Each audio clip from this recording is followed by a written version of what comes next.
Êxodo capítulo 3, a partir do verso 2. E apareceu-lhe o anjo do Senhor em uma chama de fogo, no meio de uma sarça. Moisés olhou, e eis que a sarça ardia no fogo, e a sarça não se consumia. Pelo que disse: agora me virarei para lá e verei esta maravilha. E por que a sarça não se queima? E vendo o Senhor que ele se viraria para ver, chamou-o do meio da sarça e disse: Moisés, Moisés. Respondeu ele: eis-me aqui. Prosseguiu Deus: não te chegues para cá. Tira o sapato dos pés, porque o lugar em que tu estás é terra santa. Disse mais: eu sou o Deus de teu pai, o Deus de Abraão, o Deus de Isaque, o Deus de Jacó. E Moisés escondeu o rosto, porque temeu olhar para Deus. Glória a Deus, né? O Deus de Abraão, o Deus de Jacó e o nosso Deus também. É o Deus que se manifesta nas nossas vidas. Há um fenômeno sobrenatural acontecendo aqui. Eu fico imaginando Deus aparecendo para mim, eu lá na praça, em frente de casa, andando, e de repente começa a pegar fogo na árvore. O que você acha que eu vou fazer se a árvore começar a pegar fogo? Correr? Chamar os bombeiros? Ou sair, se for de noite, então, minha filha, alguma coisa aconteceu. Você vai ficar, se de repente lá na sua casa, a sua florzinha que você tanto cuida, de repente começar a pegar fogo e não queimar? Meu Deus, um espírito maligno entrou aqui. Vamos exorcizar, em nome de Jesus, sai. É o que a gente vai fazer. Você acha que você vai pensar nesse momento aqui na presença de Deus? Moisés olhou e viu a sarça ardendo. E hoje eu quero falar disso, não é nem da sarça ardendo. Eu quero falar desse relacionamento que foi estreitado, de Moisés para com Deus. E como Deus se apresentou para Moisés. Desde que nós entramos na igreja, desde que nós somos pequenininhos, e mesmo não sendo evangélicos, cristãos, nós ouvimos falar que o menino foi deixado numa cestinha e colocado no rio, e o nome dele era Moisés. Na igreja infantil a gente conta muito essa história. Só que essa história de Moisés, ela traz fases para nós. A gente conta que Moisés foi colocado no rio, a filha do faraó o encontrou, a filha do faraó tomou para si, ele viveu 40 anos lá na casa do faraó. Depois vem uma segunda fase. Moisés sai de lá, vai para o deserto, casa e fica mais 40 anos lá. E vem uma outra fase. Moisés tem uma missão de libertar o povo de Deus, e isso leva mais 40 anos. Olha o ciclo. Então, 40 anos é a maturidade de uma pessoa, que dá para entender. Quando você faz 40 anos, você fala assim: eu queria ter 20 anos com a cabeça que eu tenho agora, de 40. Olha como a cabeça está boa agora. É o que a gente pensa. Eu pensei quando eu tinha 40. Nossa, eu penso bem diferente. Então, Moisés foi apresentando fases da sua vida. Só que Deus, para estreitar o relacionamento com Moisés, porque Moisés conhecia de Deus, e nós vamos ver isso. Como que ele conhecia de Deus, se ele foi criado lá com a filha do faraó? Só que para estreitar esse relacionamento de Deus, Deus tira ele e coloca ele numa profissão de pastor de ovelhas. Ele vai cuidar das ovelhas do seu sogro, é o que diz o capítulo 1, capítulo 2. Ele começa a cuidar das ovelhas de Jétro. E cuidar das ovelhas não é o melhor serviço, não é o melhor trabalho para aquela época.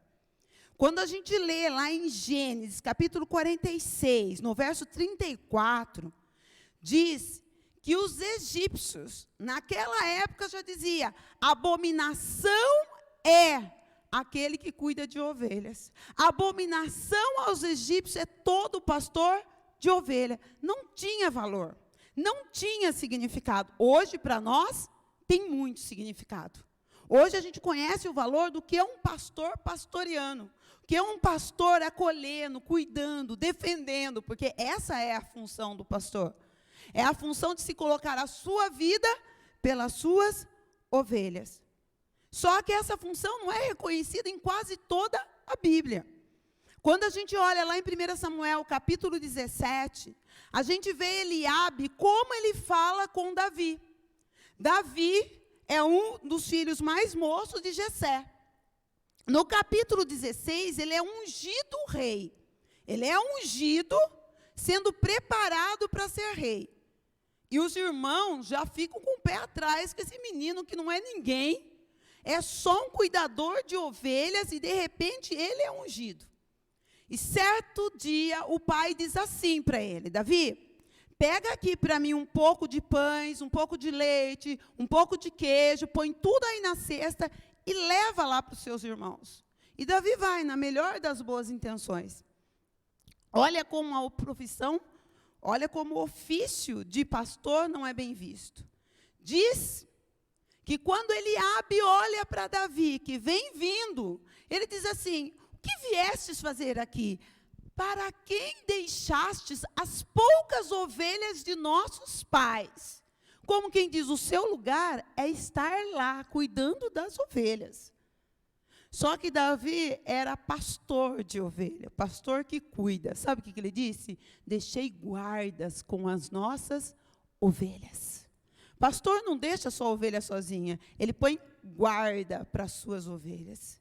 Se ele não pode ir, alguém está cuidando por ele, alguém está olhando por ele. Só que nesse enfoque, ele não é muito bem visto. O pastor não é bem visto.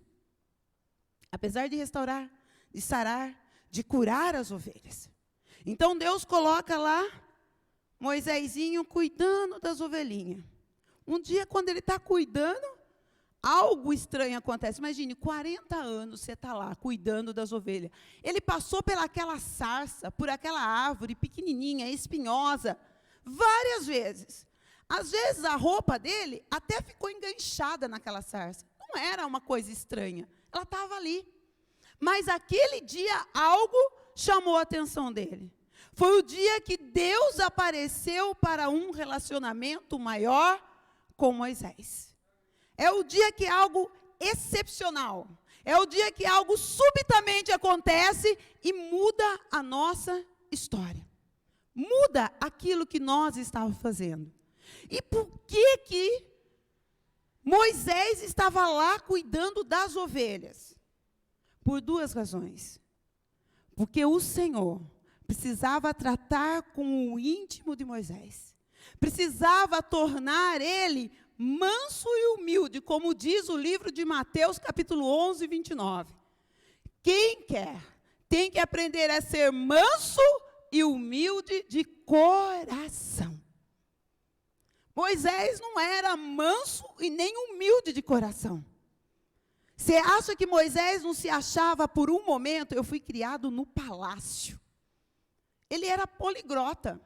Ele falava mais de uma língua. Ele foi criado na ciência e na sabedoria dos egípcios. Ele não era qualquer pessoa. Ele era uma pessoa entendida em toda e qualquer situação. E Deus precisava agora, sabe o que fazer com ele? Moisés, você precisa ser manso e você precisa ser humilde.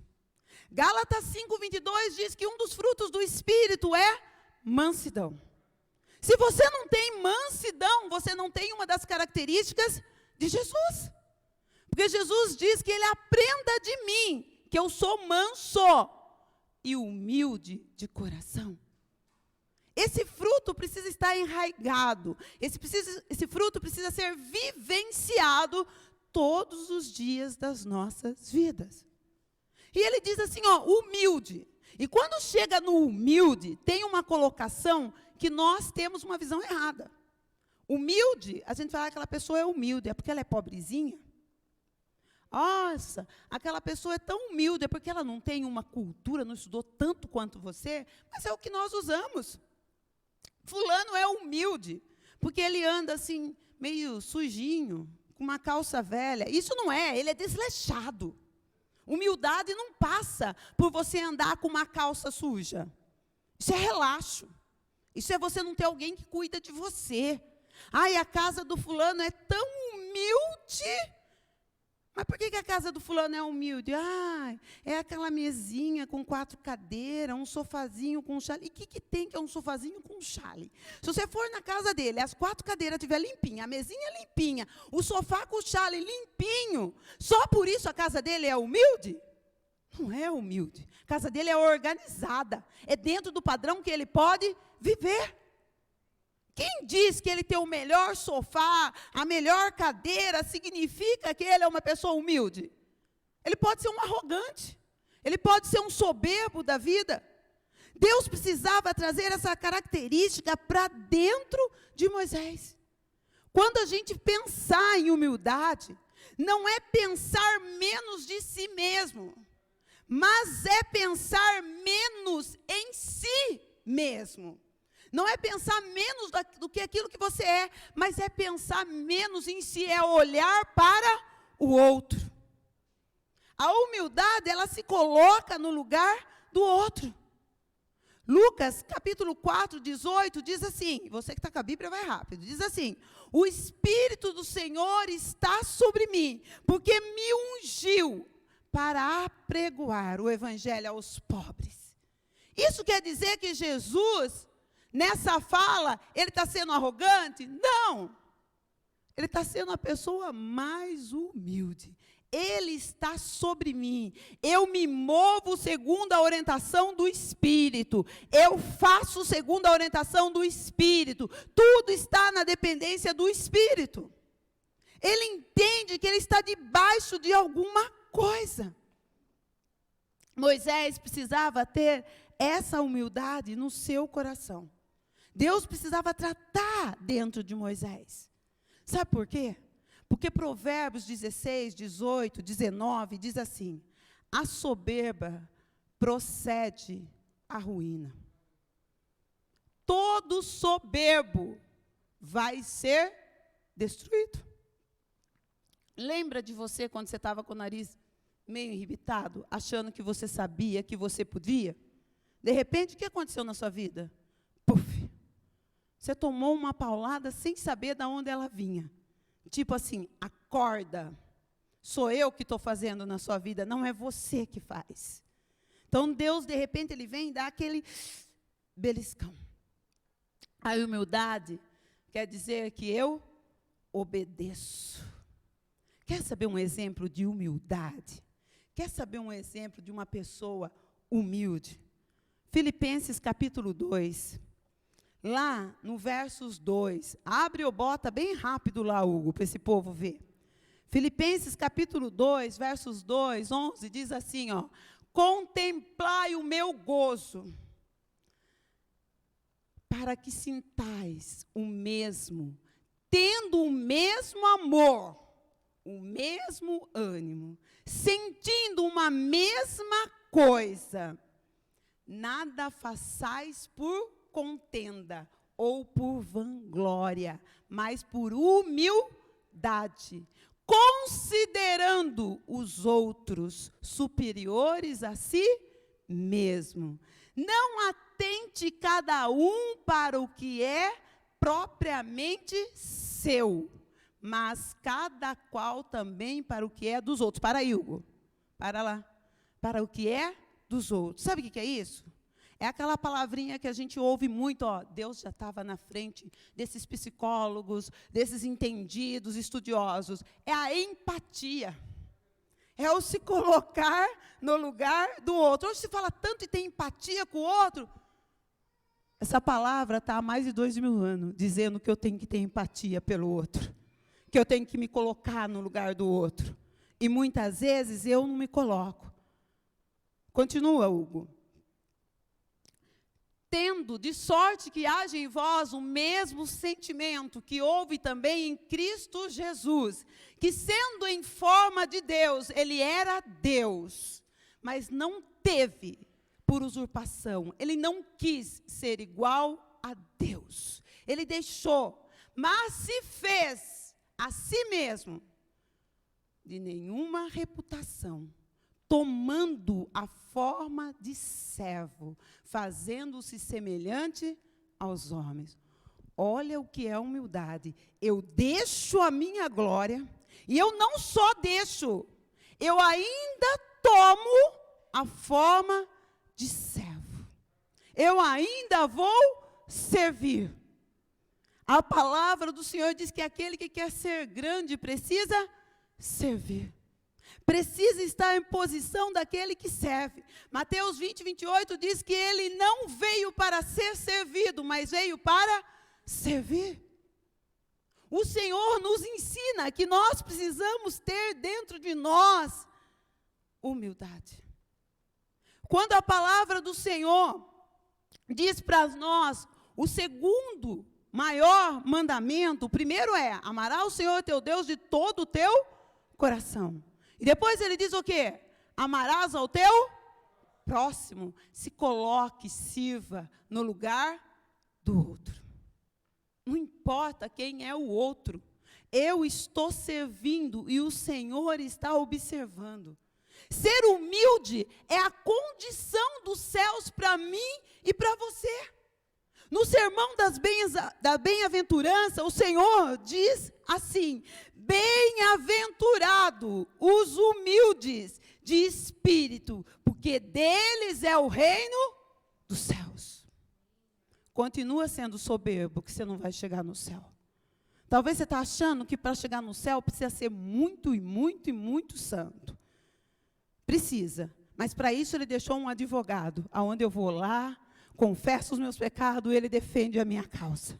Ele vai lá e vem aquela hino que nós cantamos: nenhuma condenação há para aqueles que estão em Cristo Jesus.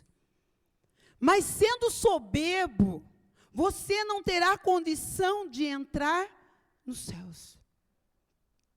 O Senhor precisava trabalhar com Moisés. E ele trabalhou numa situação adversa.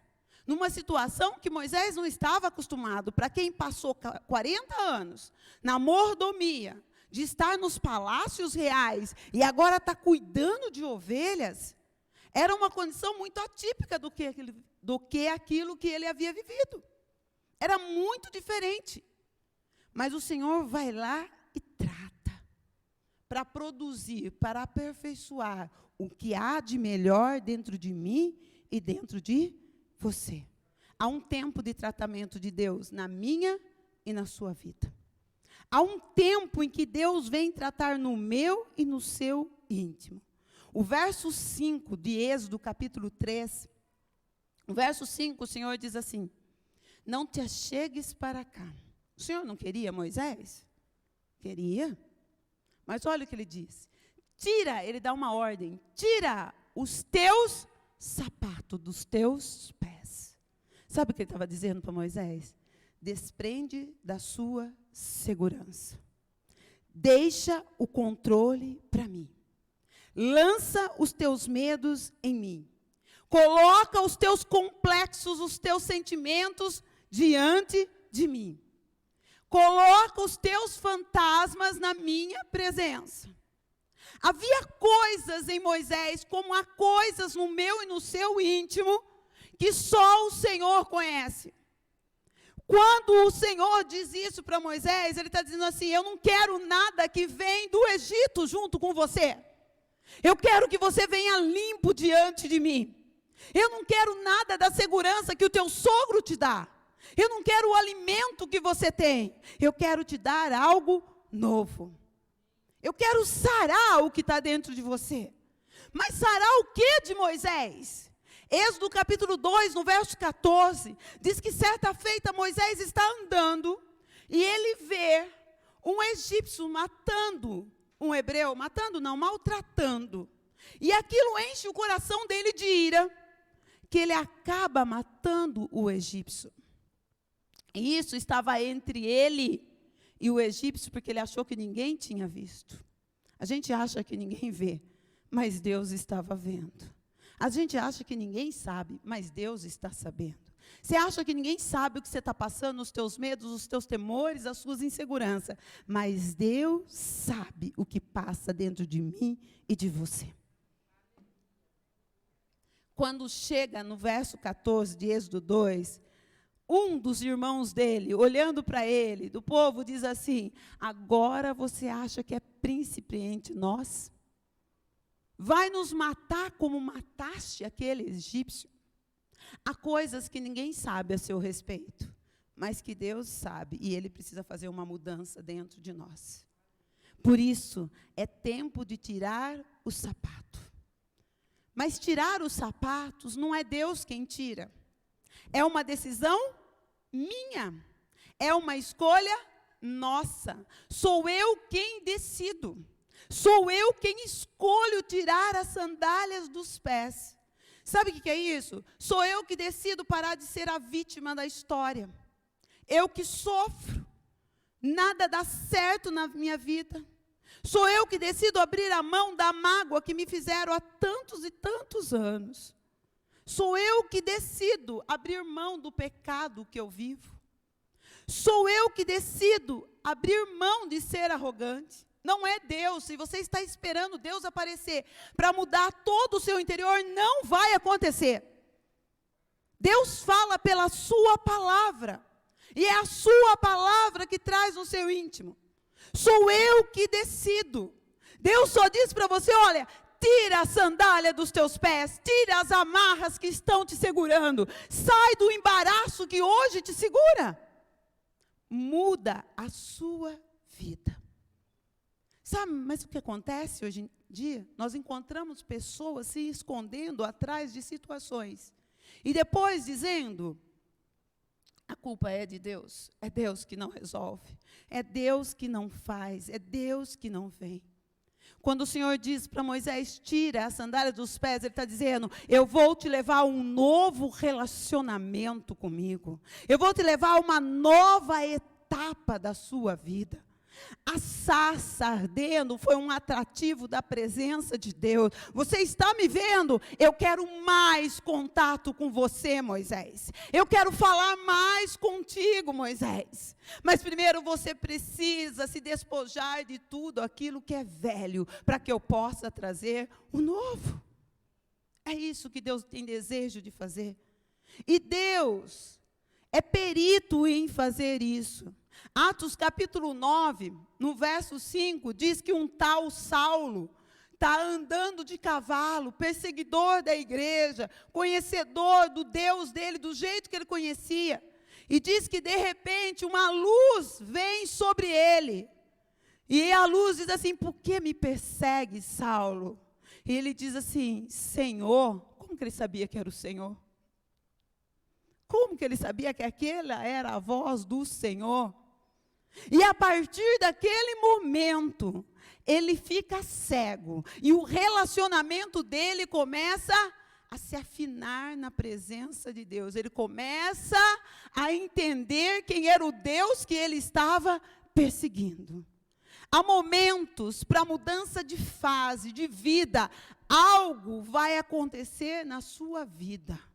Vai ter um divisor de água na sua vida. Deus vai vir com um divisor de água para que você possa mudar de nível de relacionamento com Ele. Não dá para mudar de nível de relacionamento com a mesma vidinha de sempre. Precisa de algo explodir bem no meio da sua vida. Puff, para que você acorde, para que você comece uma nova etapa. Apocalipse capítulo 21, verso 5, diz assim: aquele que está sentado no trono faz nova todas as coisas. Mas quando ele faz nova todas as coisas? Quando eu e você ouvimos a voz do nosso Deus. Quando nós damos ouvido a essa voz. O Salmo 29, no verso 5 em diante, vai indo, ele diz assim: oh, glória, a voz do Senhor lança labaredas de fogo. Você sabe o que é isso? A voz do Senhor vem com poder. Ela faz tremer o deserto. A voz do Senhor faz a corça dar à luz e desnuda tudo que é floresta. E aí o salmista ainda diz: o Senhor está entronizado sobre o dilúvio, o Senhor se assenta como rei perpetuamente, o Senhor dará força ao seu povo e abençoará o seu povo com paz. Quando você ouvir a voz do Senhor e acontecer um estrondo no meio da sua vida, você não vai ter medo de mudar de fase, porque o Senhor, Ele vai trazer paz sobre o seu coração. Você vai para um outro relacionamento. Você vai para um novo conhecer de Deus. Você vai parar de ficar com a sua alma abatida, se sentindo a pior pessoa desse mundo. Salmos 42, 5, o final dele diz assim, ó: espere em Deus, pois ainda louvarei pela salvação que há na sua presença. Você vai ouvir a voz de Deus, a presença dele vai te encher. Deus não é qualquer Deus. Deus é um Deus que cumpre promessas. O que ele estava dizendo para Moisés era: você precisa mudar de patamar comigo, porque eu preciso cumprir a minha promessa. Eu preciso fazer valer a minha palavra, mas eu preciso de um novo relacionamento com você. O verso 6 de Êxodo 3, ele diz assim: disse Moisés, eu sou o Deus, disse mais, eu sou o Deus de teu pai, o Deus de Abraão, o Deus de Isaque, o Deus de Jacó. E Moisés encobriu o seu rosto, porque temeu olhar para Deus. Como que Moisés sabia que ele era o Deus de Abraão, de Jacó? Como que ele sabia isso? Se ele fora criado lá pela filha do faraó, sabe como que ele sabia isso? Porque quando a gente está lendo a palavra do Senhor, ali em Êxodo capítulo 1, diz que quando coloca-se a menina e a mulher pega, a filha do faraó pega, diz que a irmãzinha dele só de olho, a hora que ela pega, e a irmã muito esperta, diz assim: olha, você quer que eu arrume uma mãe de leite para ele, uma ama para ele? Eu conheço uma, boa. Esperta essa menina, né? Ela ajudou bem nas estratégias de Deus. E a filha do faraó, que devia ser uma dondoca, mais que depressa, opa, chama. Quem que ela chamou? A mãe de Moisés. Quem cuida melhor de um filho do que a sua mãe? Quem cuida melhor? Não tem como uma mãe para cuidar de um filho. Não dorme, não come, passa noites e noites com essa criança acordada. Talvez o seu esposo seja ótimo, mas desse lado, talvez o seu esposo não é tão ótimo. É você que fica lá pendendo, quase capengando de sono. Você cuida. Chamou quem? A mãe. A mãe. E a mãe cuidou desse menino. Quem não tem mãe sabe o que é não ter mãe. Graças a Deus eu tenho mãe. Tenho mãe, né, mãe? Tem mãe. De vez em quando a gente briga, mas não tem mãe. Tem mãe. Esse menino, ele foi ensinado, sabe por quem? Pela mãe. A mãe contou quem era o Deus de Abraão. A mãe contou quem era o Deus que tinha prometido lá atrás, que levaria o povo a uma terra que mana leite e mel. A mãe, ela foi colocando dentro desse menino toda a palavra de Deus, para se cumprisse a promessa do Senhor. Tito, capítulo 1, 2, diz assim: a qual Deus, que não pode mentir, prometeu antes dos tempos eternos.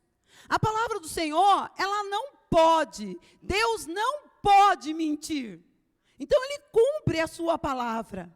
Quando essa mulher pega esse menino, ela está ensinando para ele toda a palavra de Deus, porque havia uma promessa que Deus tinha feito lá em Gênesis capítulo 15, no versos 12 e 14, que Deus já tinha feito a Abraão, e essa promessa tinha que se cumprir.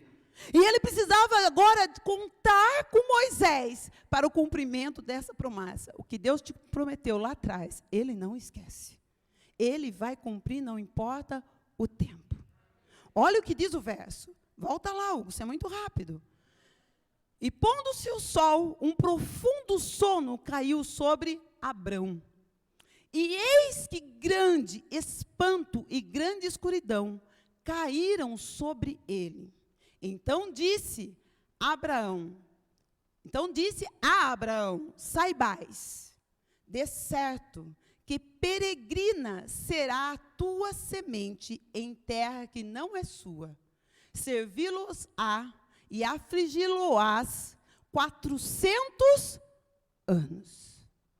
400 anos de escravidão. Mas também eu julgarei a gente a qual servirão. E depois sairão com grande fazenda. Deus tinha uma promessa para aquele povo. Olha, eu vou levar eles para uma terra distante. Mas vai chegar um tempo que eu vou ter que julgar aquela nação que está escravizando o meu povo. Eu vou ter que trazer o meu povo de volta. Sabe o que Deus estava dizendo? Eu tenho uma aliança contigo, Abraão, que não vai ser quebrada. A minha aliança vai se concretizar, não importa o tempo que vai se passar. E essa aliança que Deus está dizendo aí, Êxodo capítulo 12, 35, 36, diz que quando o povo sai do Egito, sabe como que eles saem? Com fazenda, com pendentes de ouro, com todos os despojos do Egito. Porque a palavra de Deus se cumpre. Deus não é incoerente, o que Ele falou lá acontece cá. O que Ele prometeu para você lá atrás, Ele vai fazer, porque a fidelidade dEle não tem tempo. Ele é Deus. Ele é o Deus de teus pais. Moisés sabia disso porque ela cuidou, porque ela ensinou, porque ela trouxe princípio. E aí eu quero abrir um parênteses. Mãe, pai, vocês são fundamentais para educar, para instruir os vossos filhos. Não se dá a educação dos filhos para a escola. Não se dá a educação do filho para o Zap Zap. Não se dá a educação do filho para a internet, para um celular, para ele ficar quieto e te deixar em paz. A palavra do Senhor, Provérbios 22, 6, diz assim: instrui o menino no caminho que deve andar, ainda que quando ele for grande, não se desviará. A palavra do Senhor vai mais longe, é tão importante isso, que em Deuteronômio 11, Deuteronômio 6, ele vai falar as mesmas coisas. Ensina-las os vossos filhos, falando delas, da palavra, sentado em vossas casas, andando pelo caminho, ao deitar e ao levantar. Quando você vai deitar, você ora, você dá a palavra para os seus filhos. Quando você está em casa, e você tem um tempo livre, é o seu tempo de instruir o seu filho na palavra de Deus. Quando você tem um tempo livre, é o tempo de você dizer assim: menino, vai lá ver alguma coisa, porque eu estou aqui no Zap, porque eu preciso responder. Hoje é mais importante eu responder um WhatsApp do que eu falar com quem está na minha frente. Hoje, quando eu escuto um barulhinho, aquilo me perturba mais do que quando eu escuto assim: mãe, mãe, mãe, mãe. O Zap eu tenho pressa para responder, a criança eu tenho: deixa eu em paz, vai falar com o outro. Nós precisamos mudar. A palavra do Senhor diz que nós devemos instruir os nossos filhos, que a palavra tem que estar na fronte deles, tem que estar diante dos olhos dele, de dia e de noite. Eu estava escutando uma psicóloga, a doutora Darley Alves, acho que é o nome dela, ela falou uma coisa muito parecida que o pastor já falou aqui. Nós ensinamos as nossas crianças a ter super-heróis que não são convenientes com a palavra de Deus. Enquanto as nossas crianças estão olhando que o Superman é o super-homem, o Homem-Aranha é o Homem-Aranha, o Homem de Ferro, o Homem-Formiga, o Homem não sei o quê, porque tem homem de tudo quanto é lado hoje em dia. É tudo. Esses são os super-heróis que as crianças estão vendo. Ao invés de olhar para o verdadeiro super-herói que subiu numa cruz, não desistiu de mim e de você, morreu e ressuscitou ao terceiro dia, porque só ele tem o poder sobre a morte, esse nós não ensinamos. Esse sim é o super-herói de verdade. Esse é aquele que eu tenho que ensinar ao meu filho. Vai lá, entra no teu quarto, fecha a porta e fala com ele em secreto, porque ele te responderá. E nós não fazemos isso. Eu não tenho milhões, mas se eu tivesse milhões hoje, juro para vocês, gente, juro, não precisa, né? Fala a verdade, só isso. Eu faria a bonequinha Esther, a princesa Esther, Amã como vilão da história. Eu colocaria Joquebede como ajudadora, a mãe cuidadora. As princesas da Bíblia, os vilões da Bíblia, os castelos. E aí alguém ia falar assim, mas ia ter princesa negra? Ia, porque daquela parte tem pessoas negras. Ia ter, porque eu ia comprar bonequinha para todo mundo, branca, negra, qual que quisesse. Nós íamos instruir as nossas crianças sobre aquilo que nós acreditamos, que é a palavra de Deus, que é a verdade. E hoje, sabe o que nós estamos vendo? Instrui o seu filho a acreditar em alguém que daqui a pouco vai morrer. Daqui a pouco vai virar pó como você. Daqui a pouco não pode te socorrer. Que aquilo que ele vê na televisão é só a imaginação de alguém produzindo. Mas aquilo que ele vê na palavra de Deus é a verdadeira palavra infalível para todo o tempo, que vai passar os céus e a terra e a palavra não passará. Nós temos que mudar o conceito de onde nós estamos investindo nos nossos filhos. Hoje nós temos um índice muito grande, tivemos muito mais, de criança com TDA. Nós tínhamos crianças que eram chamadas imperativa, da Ritalina, imperativo, Ritalina. A criança ficava dopada na escola.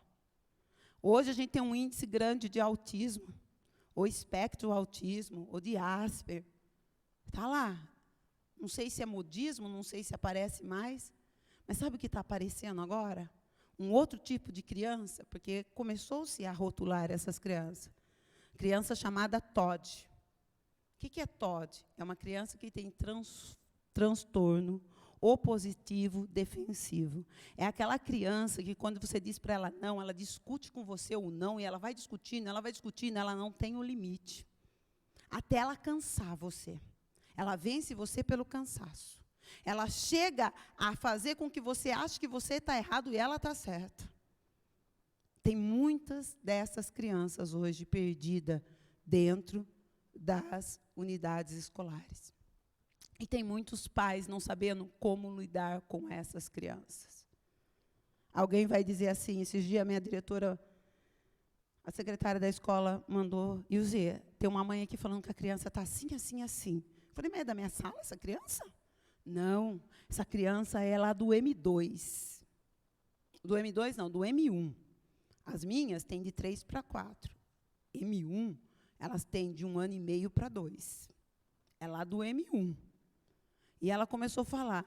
Ela falou, o que você responde? Eu falei, é a verdade ou é para a gente falar? Ela falou assim, a verdade a Ju já falou, pegar um pau e dar. Mas dá. A Ju já falou. Eu falei, então, a verdade minha era a varinha, né, Ana? A gente podia pegar a varinha e bater primeiro na mãe, depois a gente bate nela. Para corrigir essa criança. Porque a criança não dá sossego para a mãe. A mãe põe, ela joga, a mãe põe, ela joga, e a mãe diz assim, ela está cansadinha, coitadinha. É muita coisa para ela fazer. A gente tem que saber onde a criança pede o limite, porque a criança pede o limite. A criança pede para, de vez em quando, ela levar um tapa. Ela está dizendo assim, mostra para mim que você me ama desse jeito. Eu não quero mais que você me ama pegando, me afagando. Você está vendo que eu estou passando o limite? Você está deixando eu ir no meu limite. Você está deixando eu mostrar quem manda. Tem hora que a criança diz assim, ó, dá um tapa bem dado, que eu já vou parar por aqui mesmo e eu vou aprender o caminho. A vara é para instruir. Ela não é para matar. Ela não é para dizer para a criança assim, olha, eu vou te marcar porque você está atormentando a minha ideia aqui hoje. Não, é para instruir a criança, eu te amo, o que você está fazendo não está errado. Eu te conserto. Não quero que ninguém te bata lá atrás. ensina para o seu filho o Deus que você acredita. Quando eu olho para isso, eu lembro de novo de Daniel, capítulo 2, 23, ele diz assim, eu louvarei, eu darei graças ao Senhor pelo Deus dos meus pais. Os seus filhos têm referência dos seus deuses, do seu Deus. Seu filho vê você orando? Seu filho vê você lendo a Bíblia? Seu filho vê você cantando? A Gabi tem 20 anos. De vez em quando ela tenta dar umas escapadas. Agora, melhorou, mas pergunta para ela, eu já quebrei o celular dela, eu já catei o celular, já mandei. Plaft. Tia, mas você quebrou, quebrei, eu comprei, eu pago, eu quebro. Antes que você vá para outro caminho, eu quebro ele. Melhor quebrar ele e te tirar uma arma do que deixar você com ela, que você vai morrer com ela. Hoje ela tem. Porque ela comprou com o dinheiro dela, mas porque ela tem consciência do que ela está fazendo. E é tão bonitinho hoje, e eu levanto, 4 da manhã, 3h30, eu levanto. No meu quarto mesmo. Daí minha mãe levanta e vai lá para a sala. E essa semana que passou, que essa semana ela não está em casa, a semana que passou, ela começou a levantar às 4 para ir orar também. Eu só vi a hora que eu escutei uns tuque, tuque, tuque, tuque, tuque. Lá foi a Gabriela orar. Se ela orou, não sei muito, mas que ela foi lá no cantinho da oração, ela foi. Se ela dormiu orando, também não sei. Mas eu sei que minha mãe ficou de um lado, ela ficou do outro. Mas ela já está entendendo que a gente precisa ter vida de oração. Não importa a hora que ela vai orar. Ela precisa, e a gente precisa ensinar isso para as nossas crianças. Você tem que ter tempo de oração. Mas você ora, como que eu vou ensinar alguém a orar se eu mesmo na minha casa não oro? Se na minha casa eu não pego a Bíblia e eu não leio a Bíblia. Seus filhos são seus reflexos. Seu filho é você andando por aí. Quando a mãe diz assim, meu filho não faz isso, meu filho não fala isso. Então ele aprendeu aqui comigo. Ele fala todos esses nomes porque eu falo, então ele aprendeu comigo esses nomes. Ele fala. Eu tive uma mãe que, na minha cara, ela falava assim, a gente não assistiu isso. Eu falei, ele acabou de falar para mim que vocês assistiram, ele queria ensinar até no meu celular para mim pôr para eu assistir, que eu não sabia. Não, a gente não faz. Ele olhou para ela assim, mas mãe, você e o pai deitado na cama assistimos. Ela olhou para ele, não, ele chama Pedro, não. Aí ele olhou para ela e falou assim, fizemos, mãe, a gente assistiu. Aí eu que estou ficando envergonhada, digo assim, não desmente a sua mãe, vocês não fizeram. Não é verdade isso que a sua mãe está falando. Não é verdade, porque eu que estou ficando envergonhada. E os filhos de vocês vão envergonhar vocês. Vocês viram a atriz que foi envergonhada, a cantora que foi envergonhada essa semana, né? Que dizia que gritava lá para o filho, eu amo você. O filho falou assim, você nunca fez isso? Na live dela. Famosíssima. Não, mas eu não fiz isso outro dia. Você nunca fez isso, mãe. Ela perguntou umas 10 vezes, e as 10 vezes ele disse que era mentira. Vocês vão ser envergonhados. Não instrui a criança onde tem que andar. Não instrui a criança como ela tem que ser. Moisés sabia quem ele era. Ele foi morar no palácio, mas a palavra o acompanhou. Você formou o caráter de Moisés, sua mãe teceu o caráter daquele menino, porque ele só foi levado de volta quando ele era grande. Eu acredito quando ele já tinha desmamado, lá para os 7, 8 anos. Mas ela já tinha colocado a palavra dentro dele. Embute a palavra dentro do seu filho. Ensina o que ele vai ser. Mostra para ele. E aí o texto continua, para eu fechar, que eu estou aqui atrasada com a hora, né? Hugo, já vi. Diz assim, que Moisés olha para o Senhor e o Senhor diz assim para ele, Moisés, nós estamos mudando de relacionamento. Você vai para um outro patamar, mas agora eu vou te destacar para uma missão. Ele diz assim para Deus, eu não sei falar. Gente, aonde Moisés foi instruído? No palácio do rei. Ele era poliglota, ele conhecia toda a ciência. Como que ele não sabia falar agora? De repente, ele desaprendeu tudo que ele tinha aprendido. Não sei mais fazer, não dá mais para mim servir ao Senhor. E Deus diz assim para ele, eu não quero saber quem é você, Moisés. Eu não quero saber o que você sabe, o que não sabe, eu quero saber o que eu sei. Então Deus se mostra, ele diz assim para Moisés: eu sou o que sou, só vai e faz o que eu estou te mandando. Mas e quando eles perguntarem lá para mim, quem me mandou, quem me trouxe? Diga assim: o eu sou me enviou. O Todo-Poderoso me mandou até este lugar. Sabe o que Deus estava dizendo para Moisés? Eu vou mover através de você.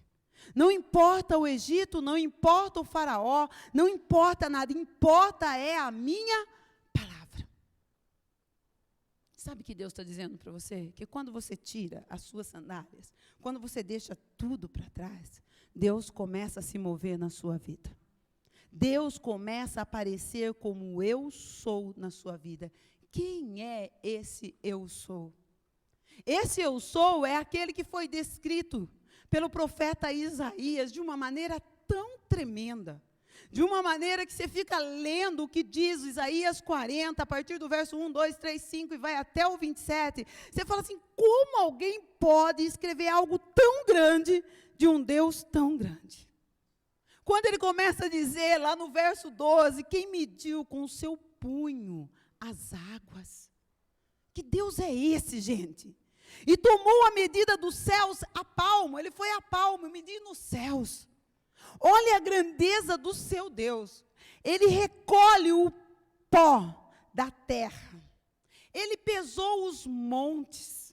Um Deus que pesa em balança as poeiras, que descortina os céus, que está sentado sobre o círculo da terra e se mostrando que Ele é Deus.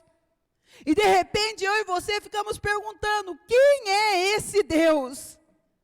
É aquele que considera as nações como sendo nada. Nada perante Ele. E aí você fica envolvido nos seus pequenos problemas. Isaías 40, no verso 25, diz assim: a quem compararemos ao Senhor?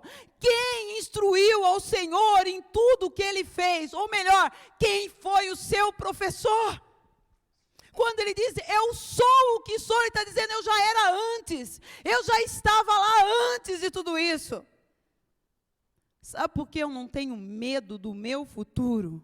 Porque quando eu chegar no futuro, o eu sou já está lá, porque ele está fora do tempo e dentro do tempo.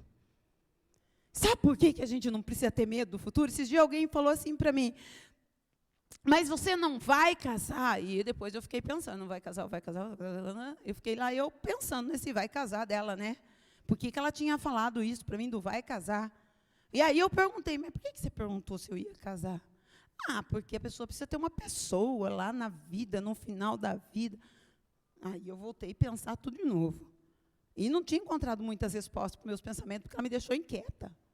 E aí hoje, quando eu estou lendo a palavra do Senhor, e eu vou de encontro com essa palavra, aonde diz que o eu sou é o que sou, que é aquele que o tempo não o limita.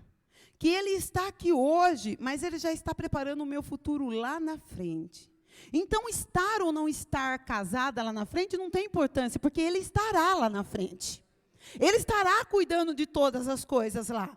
O ter ou não ter mãe não tem problema hoje, porque Ele está lá para cuidar do órfão, Ele está lá para cuidar da viúva. Ele entra aonde ninguém mais entra.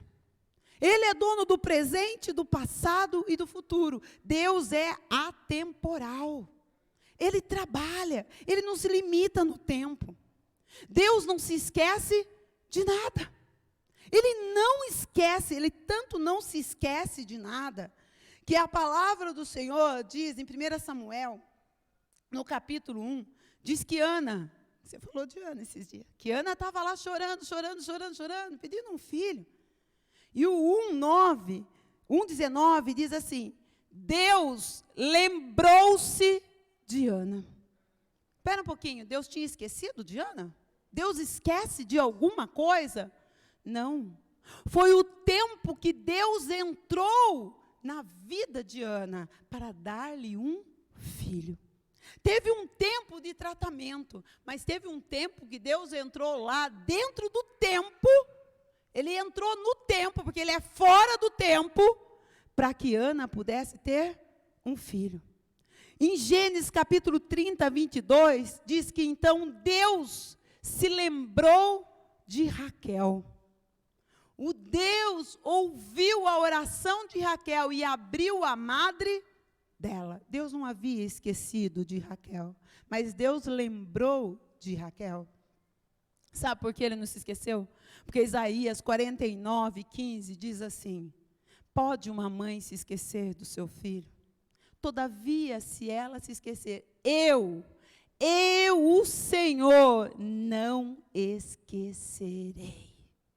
Deus não esquece da sua promessa. Deus lembra. Deus lembra, Deus olha a humildade do meu e do seu coração.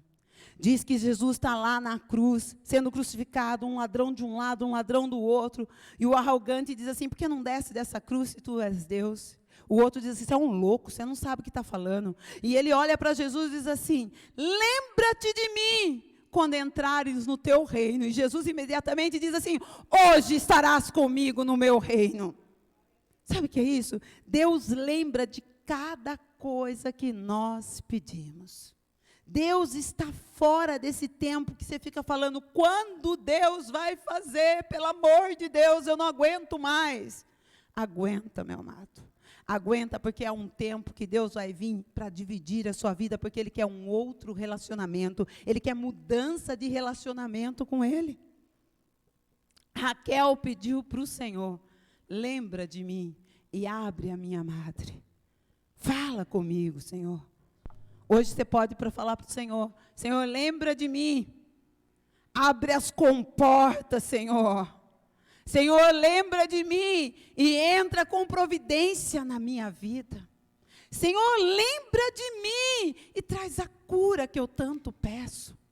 Senhor, lembra de mim e seca todas as minhas lágrimas, Senhor. Coloca a alegria sobre o meu rosto. Sabe o que vai acontecer? Deus vai se lembrar de você. Porque Deus, Ele não se esquece das suas promessas. Ah, mas eu não aguento mais, eu estou cansado. Ele diz assim: sou eu que dou força ao cansado. E quando a força está acabando, eu aumento o vigor sobre ele para que ele possa continuar. Esse é o Deus que o meu coração e o seu coração se estabeleceu. Se a sua alma, muitas vezes, ela está aflita, amado, o Salmo 116, 7 diz assim: encontre repouso no Senhor, porque o Senhor é bom para você, porque o Senhor te fará bem. Lança diante de Deus aquilo que você precisa, aquilo que você quer. O eu sou não parou de falar. O eu sou não ficou olhando para Moisés. Ele disse assim: eu me basto em mim mesmo. Você só vai que eu vou fazer. Nós só precisamos ser a expressão da graça de Deus ainda nessa terra hoje. Nós só precisamos lançar sobre Ele e dizer: Senhor, lembra da minha situação. Sê Deus sobre a minha vida, Senhor. O meu clamor está diante de Ti. Palavra do Senhor para a gente fechar e você se colocando de pé. Diz assim, no Salmo 90, no verso 2: antes que nascessem os montes, ou que tu formasse a terra e o mundo, sim, de eternidade a eternidade, tu és Deus. Os seus problemas não vão de eternidade, mas o Senhor vai de eternidade a eternidade, só para cumprir a sua promessa. Só para fazer aquilo que Ele disse que Ele faria. Ele diz lá atrás que Ele tiraria o povo, Ele tirou o povo. Mas muitas vezes, para a promessa de Deus acontecer na minha e na sua vida, nós precisamos mudar de patamar de relacionamento com Deus. Nós precisamos ir para um outro nível com o Senhor. Nós precisamos tirar as sandálias dos pés e dizer: Senhor, vem ser o eu sou sobre a minha vida. Vem ser a manifestação do céu sobre a minha vida. Vem tirar os complexos do meu interior. Vem tirar as minhas limitações, porque eu vou me lançar sobre aquele que não tem limitação. Feche os seus olhos comigo. Põe a mão no seu coração. E você vai dizer assim comigo: Senhor, nesta noite, eu coloco o meu coração na tua presença, porque eu quero um outro nível de relacionamento com o eu sou. Por isso o eu sou vem sobre a minha vida e abre, Senhor, um novo tempo de coisas novas, novidade de vida, experiências contigo, porque eu quero, eu decido viver um tempo novo. Lembra de mim, Senhor, e faz a tua obra, ainda que em vasos de barro. Aperfeiçoa, aperfeiçoa, aperfeiçoa a minha vida na tua presença. Hoje, Senhor, lembra de mim, Senhor, porque eu quero andar mais perto, mais perto, mais perto da tua presença. Pai, em nome de Jesus, em nome de Jesus, olha para esse povo, olha para esse ministério, olha para essa igreja e nos leva a um outro patamar de relacionamento. Leva a um novo tempo de intimidade contigo. Leva a um tempo, Senhor, aonde nós vamos olhar para eu sou e todas as dificuldades, situações contrárias não terão e não serão obstáculos sobre as nossas vidas. Pai, em nome de Jesus, lembra deste povo, Senhor. Abre as situações que cada coração tem lançado diante de Ti. Abre, Senhor, as situações que eles precisam de negócios. Abre em nome de Jesus a cura sobre este povo. Abre, Senhor, as finanças, janelas dos céus sobre o Teu povo, Senhor. Abre sobre este povo, Papai, a cura do íntimo, Senhor. Tira tudo aquilo que é indesejável na Tua presença. E em nome de Jesus, nós queremos ser cidadãos dos céus. Nós queremos ir para os céus, Pai. Prepara o nosso coração, Senhor. Prepara o nosso coração, Senhor, para que possamos ser como Cristo. Para que possamos ser humildes e mansos, Pai. Para que o nosso coração nos leve para perto de Ti, ó Pai. Em nome de Jesus, Senhor. Em nome de Jesus, Senhor. Vem com tua chama, Queima, queima. faz fogo do céu descer. Faz fogo descer, Senhor. Porque nós queremos mudança. Nós queremos um novo tempo contigo, Senhor. Aleluia. Pede para Ele vir com a chama dele te queimar. Pede fogo do céu sobre a sua vida.